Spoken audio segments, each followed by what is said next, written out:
Dad, please help her. A child begging for help, a father calculating the cost, an exit that seemed like the right choice. What he discovered that night wasn't just fear, it was that cowardice has its own math, and it always adds up. It was a carefully engineered secret, turning a public place into private territory where no one saw becomes permission for a crime. A secret that would Vess slipped by unnoticed if her innocence hadn't said, without grasping the consequences, exactly what he needed to hear. This is the story of how one small sentence pushed a man into a choice he could never take back. Daddy. The word cut through the buzz of fluorescent lights like a prayer. Daddy, please. Help her. Michael Carter's hands trembled around a coffee cup he couldn't afford to refill. Two men held a young waitress trapped in the corner of the diner. One gripped her wrist. The other blocked her escape. She pulled away. They laughed. Everyone watched. Nobody moved.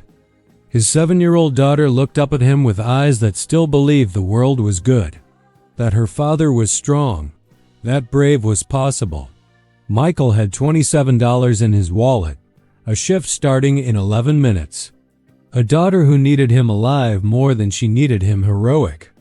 But to understand why he stood up anyway, why he risked everything for a stranger, you need to know what brought him to that diner at 11:47 p.m. on a Tuesday, and the 3 promises he'd already broken before the night even started. Michael Carter lived on the edge of numbers that never forgave. One late shift, one missed bill, and everything fell apart. Rent, $1,340, due in 6 days. Electric bill, $247, already 2 weeks late.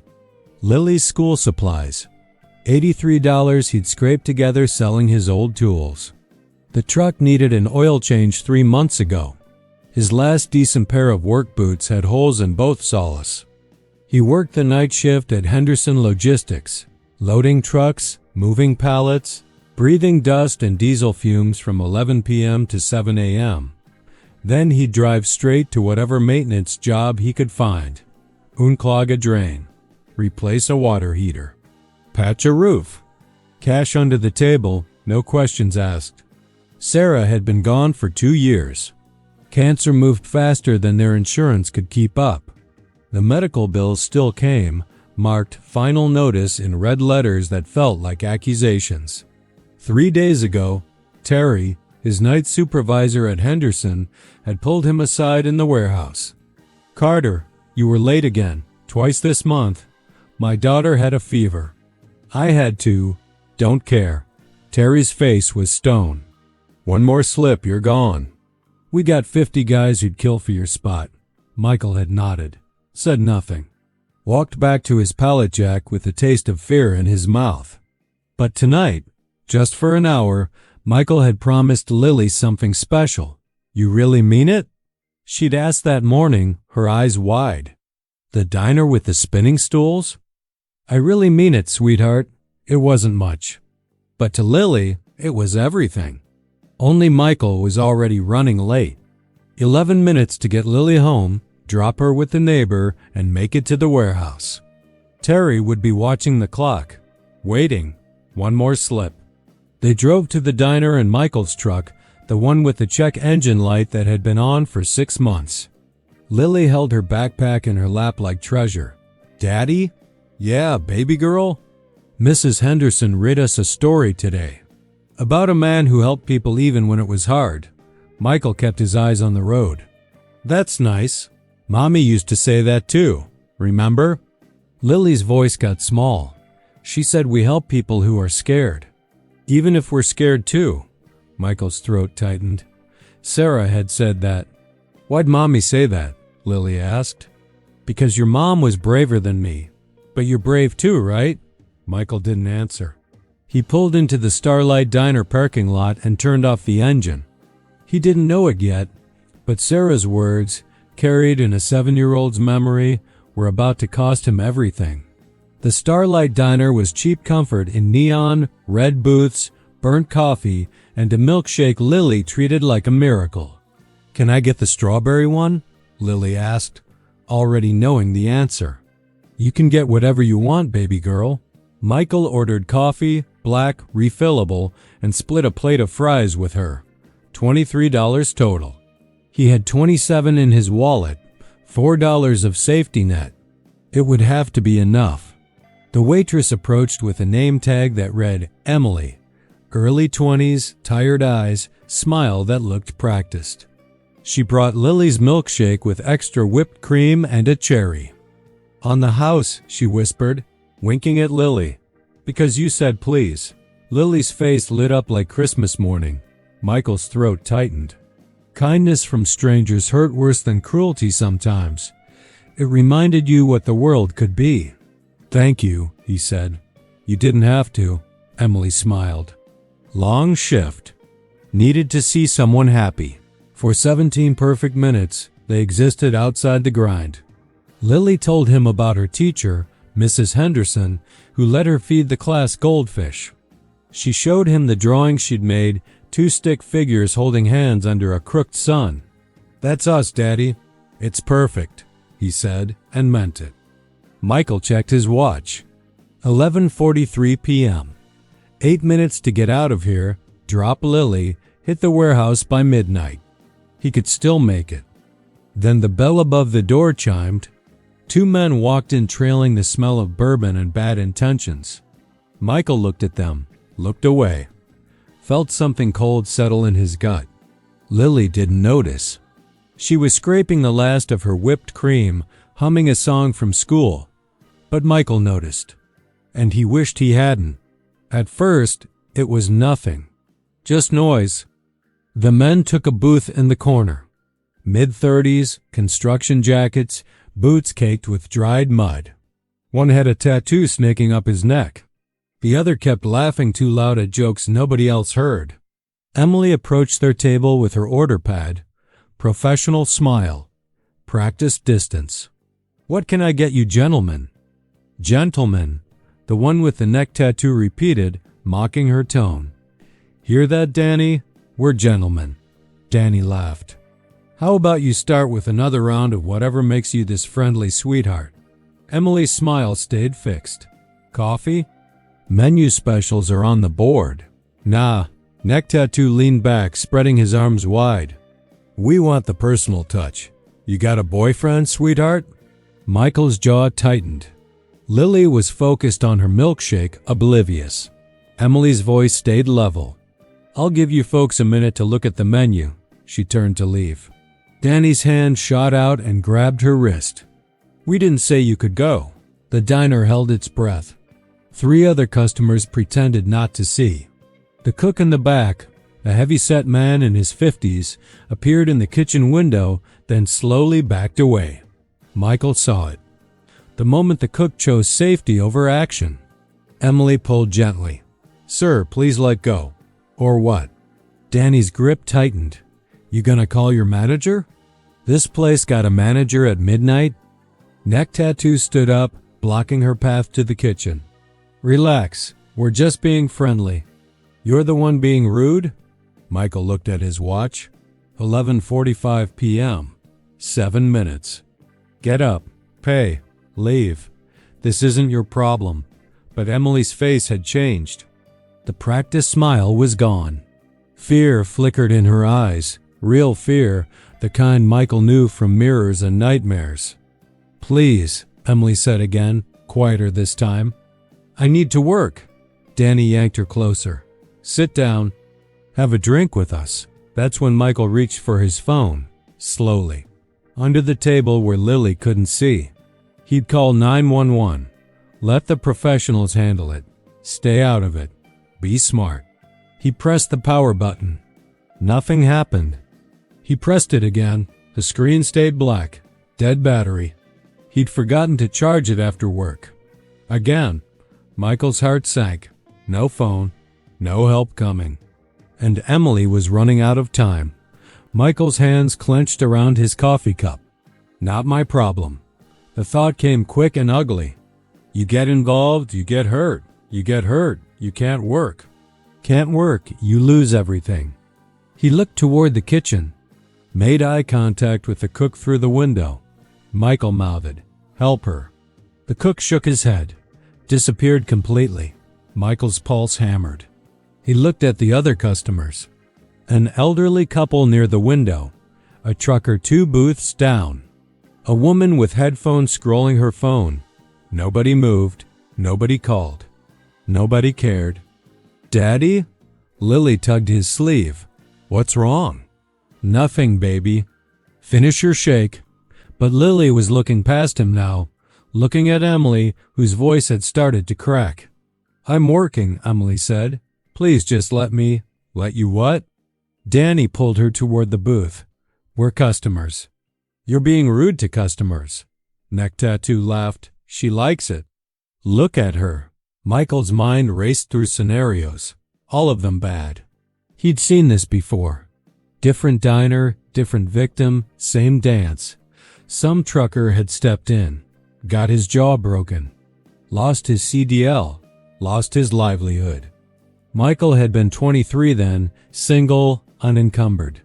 He'd done nothing.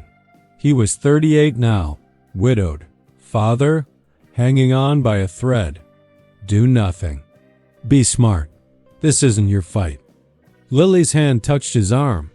"Daddy." Lily wasn't looking at her milkshake anymore. She was looking at Emily, trapped between 2 men who wore their power like weapons. "Daddy, she's scared." "I know, baby." Michael's voice was barely a whisper. "But sometimes, Mommy said we help people who are scared." Michael closed his eyes. "Not now, Sarah. Please not now. It's complicated, sweetheart. Those men, even if we're scared too." Lily's voice was so certain, so pure. "That's what Mommy said." Danny was pulling Emily toward the booth now. She resisted. He pulled harder. "Just sit down. Don't make this hard." Emily's free hand reached for something on her apron. Pepper spray. But Danny saw it too. Grabbed her other wrist. "None of that," he said, grinning. "Be nice." The other customers studied their plates like scripture. And Michael understood. If he didn't move, nobody would. Sarah's voice echoed in his memory. The night before she died, morphine soft but steel hard. "Promise me you'll show her what brave looks like. Even when you're scared." "Especially when you're scared." Michael looked at his daughter. 7 years old. Still believed the world was good. Still believed her father was strong. "Daddy." Lily's eyes locked onto his.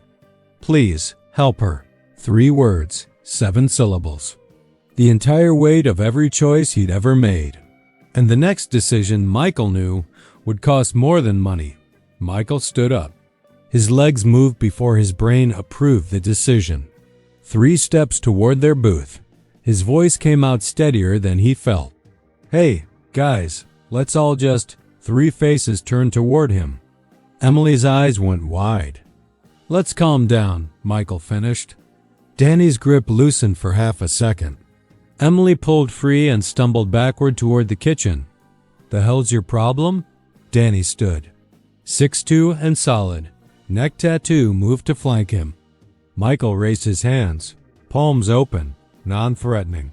"No problem. Just, how about I buy you both a meal? On me. You eat, you leave. Everybody's happy." He was trying. God, he was trying. One last exit. One last chance to de-escalate without violence. Danny tilted his head. "You offering us charity?" "Just trying to. You think we need your money?" Neck tattoo stepped closer. "That it? Think we're broke?" "No, I just thought, you thought wrong." Danny's voice dropped. "You thought you'd play hero. Impress your kid. Make yourself feel big." Michael's heart hammered. This wasn't working. Nothing was working. "Look, I don't want trouble. I'm just asking you to leave her alone." "Asking?" Neck tattoo grinned. "Sounds like telling." "Daddy?" Lily's voice, small and frightened behind him. Michael glanced back. Lily was out of the booth now, standing, watching, her face pale. "Don't let her see this. Don't let her..." "Last chance," Danny said. Mind your business and walk away. Michael had one rule. One rule he'd never broken. Never fight in front of Lily. Never let her see violence. Never show her that side of the world. He was about to break it. The first punch came fast. Michael saw it half a second too late. Ducked wrong. Caught it on the cheekbone instead of the jaw. Stars exploded behind his eyes. But then training from another lifetime kicked in. Marine Corps, 2005 to 2009, Fallujah. Helmand. The body remembers what the mind forgets. Michael grabbed Danny's jacket, pulled him close, drove his knee up hard. Connected with something soft. Danny wheezed and stumbled. Neck tattoo came from the side. Michael turned too slow.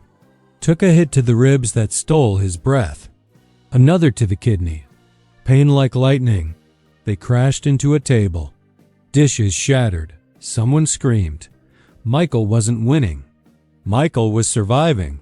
Block. Deflect. Stay standing.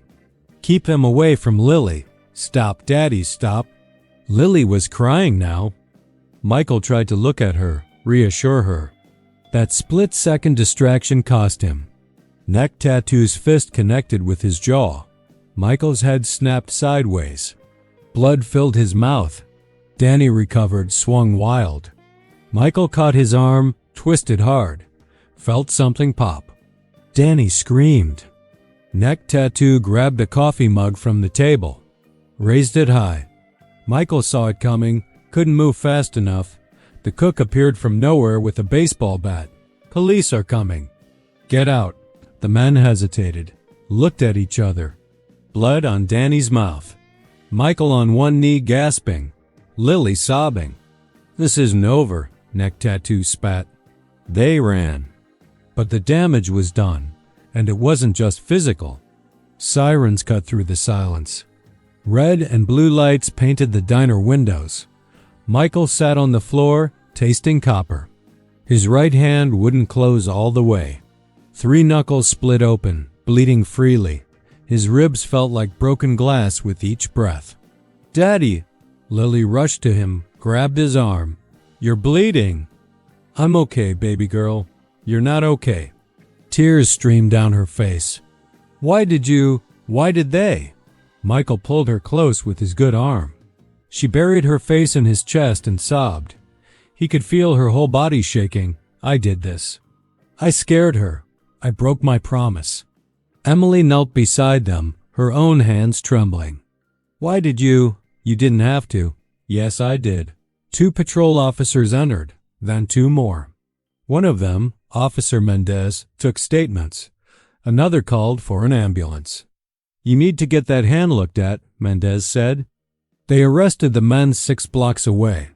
Danny had a broken finger and cracked rib. Neck tattoo had an outstanding warrant for assault in Kentucky. Neither would make bail. The paramedics arrived, cleaned Michael's knuckles, wrapped his hand, checked his ribs. Michael checked his watch through swollen eyes, 12:17 a.m. He'd missed his shift. Terry would have noticed. Noted it. One more slip. His phone was still dead. Couldn't even call to explain. Lily hadn't let go of him. Her small fingers gripped his shirt like a lifeline. Can we go home? She whispered. Yeah, baby. Let's go home. Only home felt further away than ever. Michael woke up at 6 a.m. to pain that felt like breathing through knives. His hand was swollen to twice its size, purple and angry. He stared at it, tried to make a fist. Couldn't. How do I work tomorrow? He called Henderson Logistics. Terry answered on the 3rd ring. Carter. You better be dead. I got in a fight last night, defending someone. There's a police report if a fight. Terry's voice was ice. You got in a fight. I was helping a woman who, don't care. You missed your shift. No call, no show. My phone died. I couldn't. Don't care. Each word was a nail in a coffin. Miss another shift, you're done. Actually, you know what? Don't bother coming back. We're done now. Michael's stomach dropped. Wait, please. I need this job. I have a daughter. Should have thought of that before playing Batman. We clear? The line went dead. Lily ate cereal across from him, quiet. She kept looking at his bandaged hand. Does it hurt? She asked. A little. I'm sorry, Daddy. Why are you sorry? Because I asked you to help. And now you're hurt. Michael's throat closed up. Don't you dare apologize. You did nothing wrong. But listen to me. He leaned forward, ignoring the pain in his ribs. You told me to do the right thing. That's never wrong. You hear me? Lily nodded, but her eyes were still scared. Michael had $1,847 in his checking account. Rent was due in 4 days. Without the warehouse job, he had maybe 3 weeks before eviction, but that wasn't even the worst part. Michael drove to the diner that afternoon. Maybe Frank, the diner owner, knew someone hiring. Maybe there was still a way through this. Frank's office was above the kitchen. Cigarette smoke and old coffee. The man himself sat behind a metal desk, 60 years old and done with everyone's problems. Michael knocked. Frank looked up. You Carter? Yes, sir. You're the one who trashed my diner. Michael's chest tightened. I'm sorry.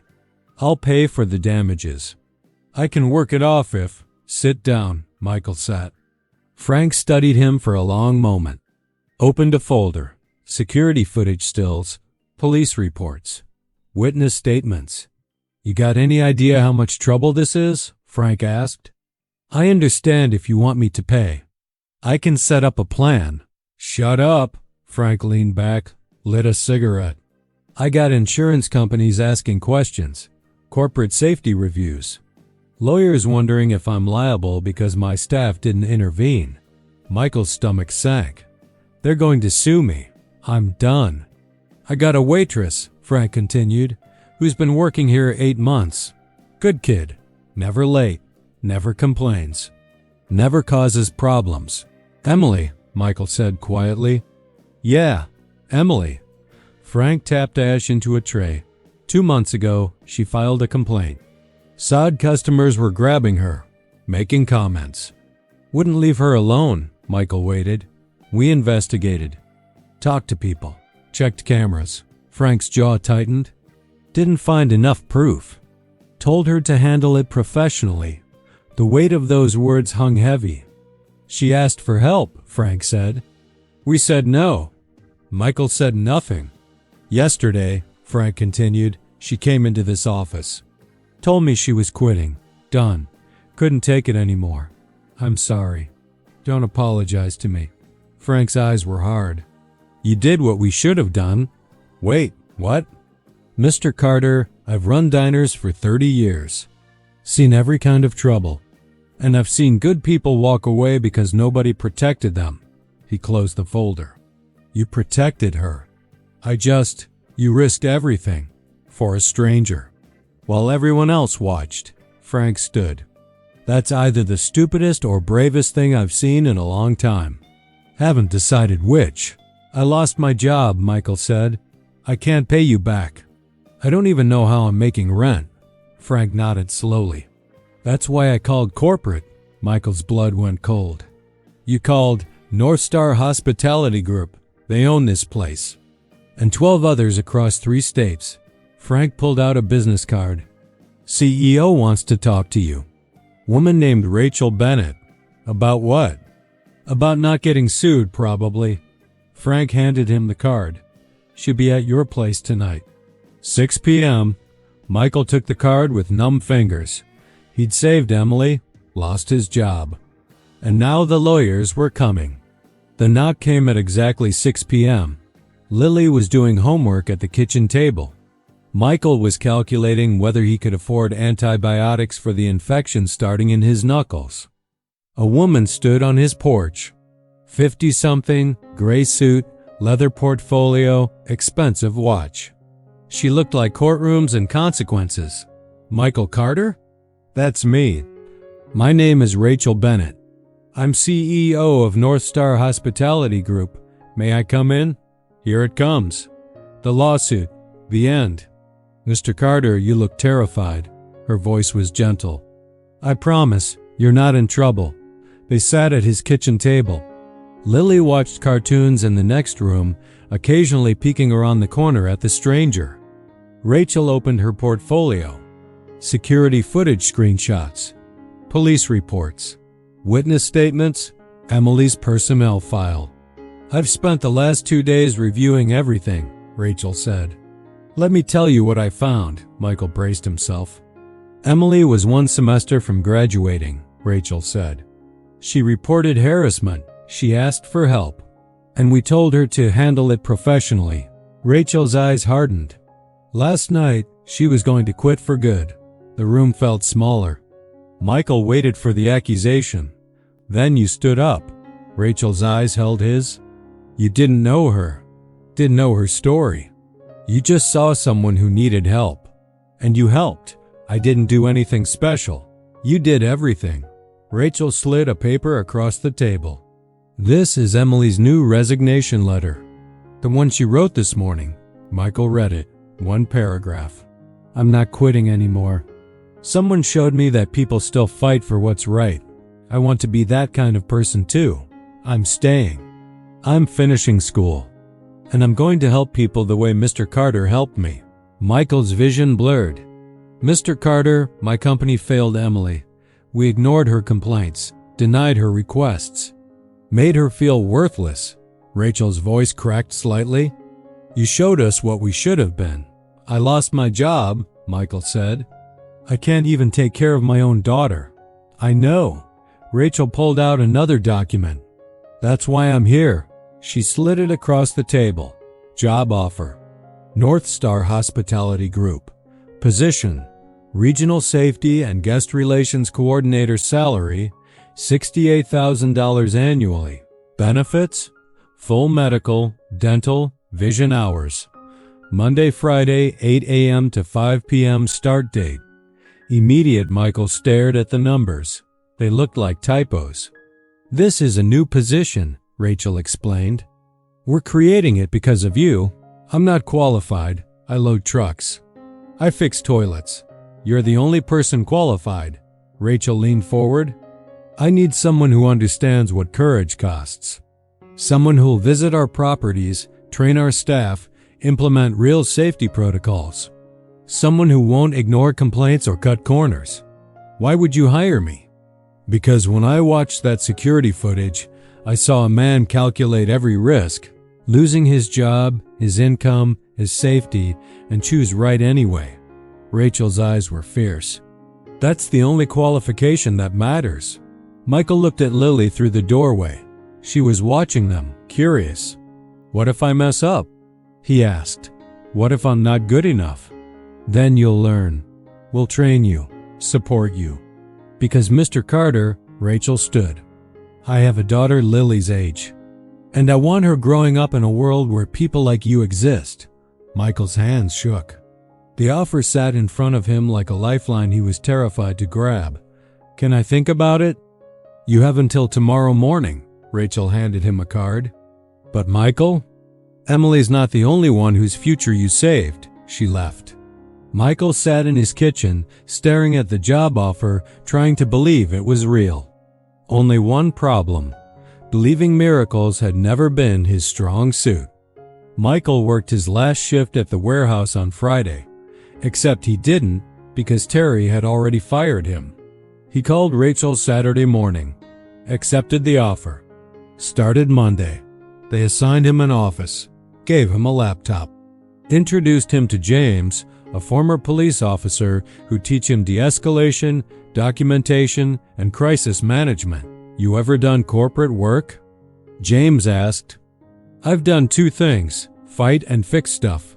James grinned. Perfect. That's all this job is.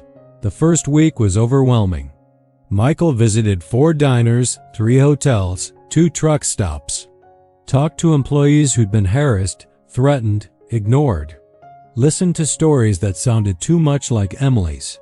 He implemented panic buttons, updated security cameras, wrote new training protocols, fired 2 managers who dismissed complaints. Some staff welcomed him. Others resented him. Corporates just covering their ass, one manager muttered. This'll blow over. Michael looked him in the eye. One woman almost quit because nobody listened. I'm listening now. You can too, or you can leave. The manager left. Slowly, painfully slowly, things changed. Staff started reporting incidents instead of hiding them. Managers responded instead of dismissing. The culture bent inch by inch toward accountability. Michael still woke up some mornings expecting it to vanish, expecting to find himself back in the warehouse, back in the grind. But Lily's school reports came home with notes like, she talks about her father constantly. So proud. And Emily finished her semester, then her degree. Graduated in May with honors. Got hired at Columbus General Hospital Pediatric Unit. She sent Michael a card. Inside, one sentence. You gave me my future back. Michael kept it on his desk. On the hard days, the days when staff quit, when lawsuits threatened, when change felt impossible, he read it and remembered why he'd stood up. 6 months after the incident, North Star held its annual company gathering. 300 employees from across Ohio, Pennsylvania, and West Virginia. Rachel Bennett stood at a podium in a hotel ballroom reading prepared remarks about quarterly earnings and safety metrics. Then she paused. But numbers don't tell the whole story, she said. Let me tell you about a man named Michael Carter. Michael sat in the back row. Lily beside him in her best dress. She squeezed his hand. Rachel told the story, the diner, the choice, the cost, the courage. Michael didn't know Emily, didn't know she was one exam away from becoming a nurse, didn't know she was planning to quit, move home, give up on everything she'd worked for. Rachel's voice carried across the room. He just saw someone who needed help. And he helped. The room was silent. That's the culture we're building, not looking away, not making excuses, acting, even when it's hard. Especially when it's hard. Rachel announced the Carter Family Scholarship Fund, $5,000, annually for the child of a single parent pursuing higher education. The first recipient, Thomas Parker, Emily's younger brother, 16 years old, wanted to study mechanical engineering. The room erupted in applause. Lily stood, pulling Michael up with her. That's my daddy, she shouted. The applause grew louder. Emily stood in the front row, wearing her nurse's scrubs from her shift earlier that day. Tears streamed down her face. She mouthed 2 words. Thank you. Michael nodded, throat too tight to speak. After the ceremony, employees approached him, shook his hand, told him their own stories of harassment, fear, silence. You made it safe to speak up, one woman said. You showed us someone would listen, said another. Michael realized courage wasn't a single moment. It was a ripple. One person stands, then another, until silence becomes impossible. 1 year later, Michael took Lily back to the Starlight Diner. Same booth. Same menu. Emily had moved to Indiana, closer to family. Working at a hospital there, saving lives in a pediatric ICU. But the new waitress, Carmen, knew the story. Everyone knew the story. Your meal's on the house, Carmen said. We remember what you did. That's not necessary. Neither was what you did, Carmen smiled. Yet here we are. Lily ordered a strawberry milkshake, extra whipped cream. No charge.